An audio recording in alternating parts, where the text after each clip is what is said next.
10h, 11h, le grand rendez-vous européen avec Le Monde et iTélé. Arnaud Le Parmentier, Mickaël Darmon, Jean-Pierre Elkabbach. C'est intéressant ce que vous évoquez sur les déchets, le stockage des déchets. Il y a un autre enjeu dans une usine dans le sud de la France, qui est l'usine Alteo, du côté d'Aix-en-Provence, qui doit stocker des déchets maintenant de bauxite, des boues rouges à l'air libre, à côté d'habitations.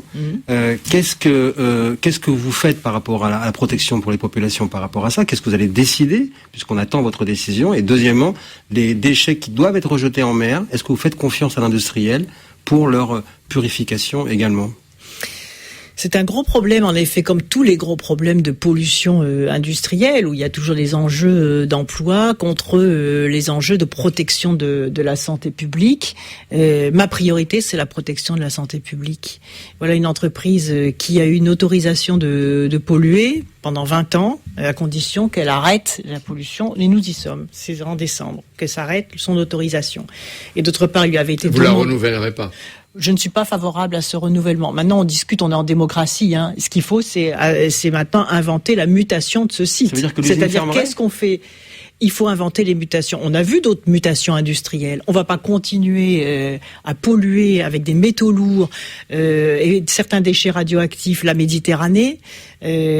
Pendant en plus la conférence climat, on ne va pas ne pas entendre les pêcheurs qui ont parfaitement observé la fragilité du tuyau qui conduit ces bouts d'épuration jusqu'à un canyon en pleine Méditerranée. C'est pas parce que c'est sous la mer.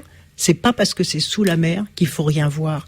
Et d'ailleurs, j'ai fait ajouter à la conférence climat, dont nous parlions tout à l'heure, le sujet sur l'océan. Donc moi, ce que je souhaite, c'est que l'ensemble des parties prenantes du territoire se mettent autour de la table avec l'entreprise qui a stocké en effet au sol des centaines de milliers de tonnes de résidus de bauxite avec des métaux lourds à l'intérieur. Qu'est-ce qu'on fait maintenant avec tout ce qui est stocké au sol pour rendre votre décision, pour en parler enfin? Bien sûr, moi je suis toujours pour dialoguer. Les sujets les plus difficiles ne sont jamais sans solution. Et on a vu d'autres enjeux de mutation industrielle. Il y a par ailleurs, en effet, beaucoup d'emplois dans cette entreprise, mais il y a aussi plus de 2000 emplois dans le secteur de la pêche, du tourisme, des loisirs qui doivent être aussi protégés. Sur le et puis c'est la santé publique.